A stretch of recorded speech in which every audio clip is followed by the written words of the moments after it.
بسم اللہ الرحمن الرحیم۔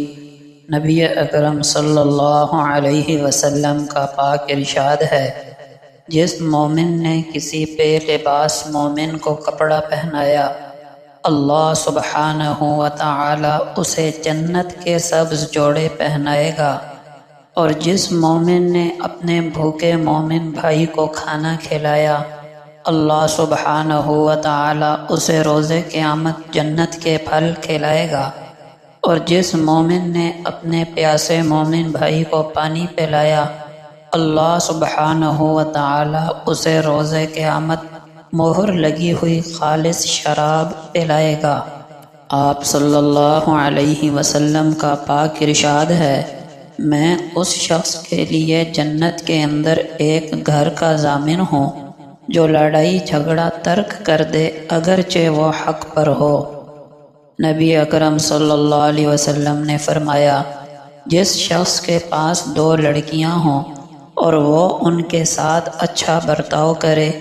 جب تک کہ وہ دونوں اس کے ساتھ رہیں یا وہ ان دونوں کے ساتھ رہے، تو وہ دونوں لڑکیاں اسے جنت میں پہنچائیں گی۔ نبی اکرم صلی اللہ علیہ وسلم کا فرمان ہے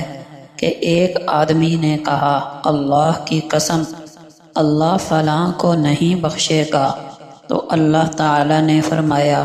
یہ کون ہوتا ہے جو میرے بارے میں بات کرتا ہے کہ میں فلاں کو نہیں بخشوں گا؟ میں نے فلاں کو بخش دیا اور اس کے اعمال ضائع کر دیے۔ حضرت عائشہ صدیقہ رضی اللہ عنہا فرماتی ہیں کہ گھر میں کوئی بیمار ہوتا تو رسول اللہ صلی اللہ علیہ وسلم اس پر معوذات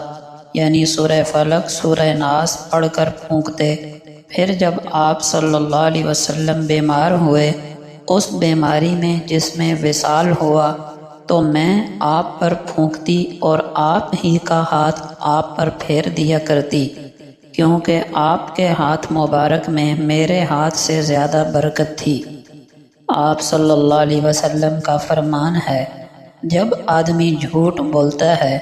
تو اس سے جو بدبو آتی ہے اس کی وجہ سے فرشتہ اس سے 1 میل دور ہو جاتا ہے۔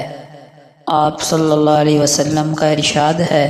ایمان میں کامل ترین مومن اچھے اخلاق والا ہے، اور تم میں بہترین شخص وہ ہے جو اپنی بیویوں کے لیے بہترین ہو۔ نبی اکرم صلی اللہ علیہ وسلم کا فرمان ہے، بیواؤں اور مسکینوں کے کام آنے والا اللہ کے رستے میں جہاد کرنے والے کے برابر ہے، یا رات بھر عبادت اور دن کو روزے رکھنے والے کے برابر ہے۔ آپ صلی اللہ علیہ وسلم کا فرمان ہے، تمہارے ناموں میں سے اللہ کے نزدیک سب سے زیادہ پسندیدہ نام عبداللہ اور عبد الرحمن ہیں۔ نبی اکرم صلی اللہ علیہ وسلم کے زمانے میں 2 بھائی تھے، ان میں سے ایک علم سیکھنے کی وجہ سے نبی اکرم صلی اللہ علیہ وسلم کی خدمت میں رہتا، اور دوسرا محنت و مزدوری کیا کرتا تھا۔ محنت و مزدوری کرنے والے نے ایک مرتبہ نبی اکرم صلی اللہ علیہ وسلم سے اپنے بھائی کی شکایت کی، تو آپ صلی اللہ علیہ وسلم نے فرمایا، شاید تجھے بھی اسی کی وجہ سے روزی ملتی ہو۔ نبی اکرم صلی اللہ علیہ وسلم کا فرمان ہے، کامیاب وہ ہے جسے اسلام کی ہدایت مل گئی اور ضرورت کے بقدر رزق مل گیا اور وہ اس پر قانع ہو گیا۔ آپ صلی اللہ علیہ وسلم نے فرمایا، اگر تم بستر پر لیٹتے وقت سورہ فاتحہ اور سورہ اخلاص پڑھ لو تو موت کے علاوہ ہر چیز سے امن میں آ گئے۔ آپ صلی اللہ علیہ وسلم کا فرمان ہے، 2 آنکھوں کو جہنم کی آگ نہیں چھوئے گی، ایک وہ آنکھ جو اللہ کے ڈر سے تر ہوئی ہو، اور دوسری وہ آنکھ جس نے راہ جہاد میں پہرا دیتے ہوئے رات گزاری ہو۔ نبی اکرم صلی اللہ علیہ وسلم کا فرمان ہے، جو شخص دوسروں کو نیک عمل کی دعوت دیتا ہے تو اس کی دعوت سے جتنے لوگ ان نیک باتوں پر عمل کرتے ہیں، ان سب کے برابر اس دعوت دینے والے کو بھی ثواب ملتا ہے۔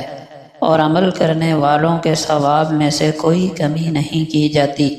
اور جو کسی گمراہی و ضلالت کی طرف بلاتا ہے تو جتنے لوگ اس کے بلانے سے اس پر عمل کرتے ہیں ان سب کے برابر اس کو گناہ ہوتا ہے، اور ان کے گناہوں میں بھی کوئی کمی نہیں ہوتی۔ نبی اکرم صلی اللہ علیہ وسلم کا پاک ارشاد ہے، جو کسی مسلمان کو ایسی جگہ ذلیل کرے جہاں اس کی عزت کی جاتی ہو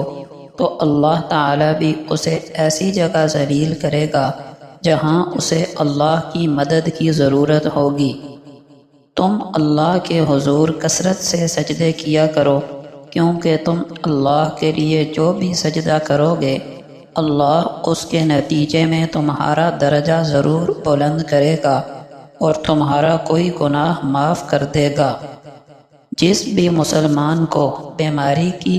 یا کوئی اور تکلیف پہنچتی ہے اور وہ صبر کرتا ہے تو اللہ تعالیٰ اس کے گناہوں کو اس طرح گراتا ہے جیسے درخت اپنے پتوں کو گراتا ہے۔ جو شخص چاہتا ہو کہ اس کے رزق میں فراخی ہو اور اس کی عمر دراز ہو تو وہ صلہ رحمی کیا کرے۔ میں اس شخص کے لیے جنت کے اندر ایک گھر کا ضامن ہوں جو لڑائی جھگڑا ترک کر دے اگرچہ وہ حق پر ہو۔ جب آدمی جھوٹ بولتا ہے تو اس سے جو بدبو آتی ہے اس کی وجہ سے فرشتہ اس سے 1 میل دور ہو جاتا ہے۔ بدترین ہے وہ شخص جس سے لوگ اس کی بد کلامی کی وجہ سے بات کرنا چھوڑ دیں۔